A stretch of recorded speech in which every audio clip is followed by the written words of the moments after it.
नमस्कार सबाइके आज के रान्ना करे देखाबो चाइनीज पुटी। एजন্য আমি এখানে পুঁটি মাছ নিয়েছি 5 পিস, ভালো করে ধুয়ে নিয়েছি। এখন রান্না করে নেব। পুঁটি মাছ রান্না করার জন্য মাছটা ভাজি করে নেব। মাছটা হলুদ লবণ মাখিয়ে নিয়েছি।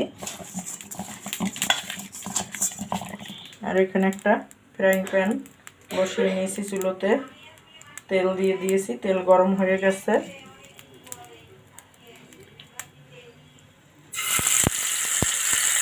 মাছটা ভেজে নেব।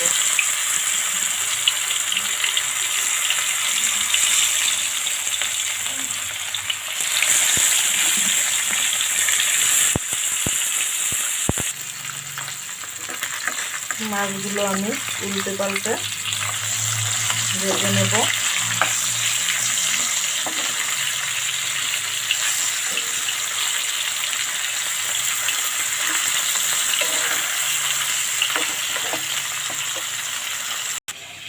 আর এখানে আমি একটা বাটিতে মশলাগুলো মিশিয়ে নেব।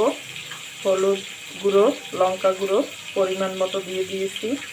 দিয়ে দেব স্বাদ মতো লবণ।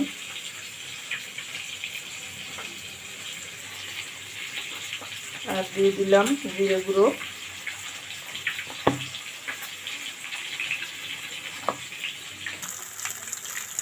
মাছ ভাজা হয়ে গেছে, এখন তুলে নেব।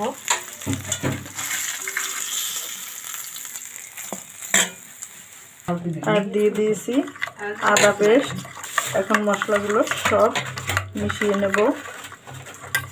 জিরে বাটা, জিরে গুঁড়ো, হলুদ গুঁড়ো, লঙ্কা গুঁড়ো আর স্বাদ মতো লবণ আর আদা পেস্ট সব মশলাগুলো মিশিয়ে নিয়েছি।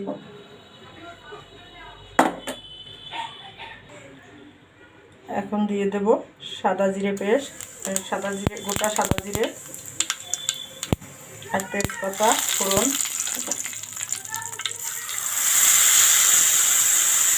মশলাগুলো কষিয়ে নেব। মশলাটা ভালো করে কষিয়ে নেব।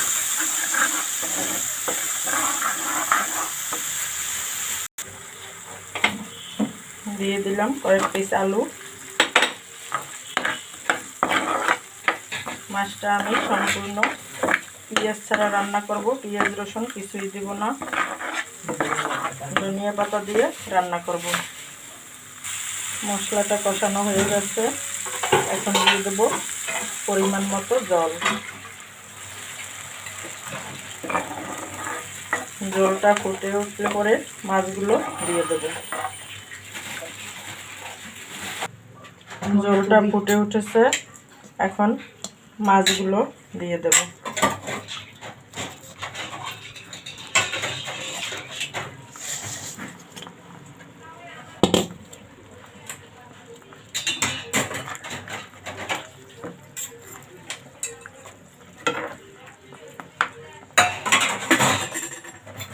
দিয়ে দেব কাঁচা লঙ্কা। মাছটা রান্না করা হয়ে গেছে, এখন দিয়ে দেব ধনিয়া পাতা। কাঁচা লঙ্কাগুলো সিদ্ধ হয়ে গেছে। মাছ নামানোর আগে কাঁচা লঙ্কাগুলো ভেঙে দেব, এতে সুন্দর একটা ফ্লেভার চলে আসবে।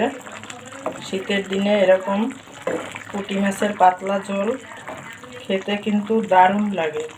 তোমরা এরকম রান্না করে খেয়ে দেখবে, খেতে অসাধারণ হয়। আজকে এ পর্যন্ত, দেখা হবে পরের ভিডিওতে।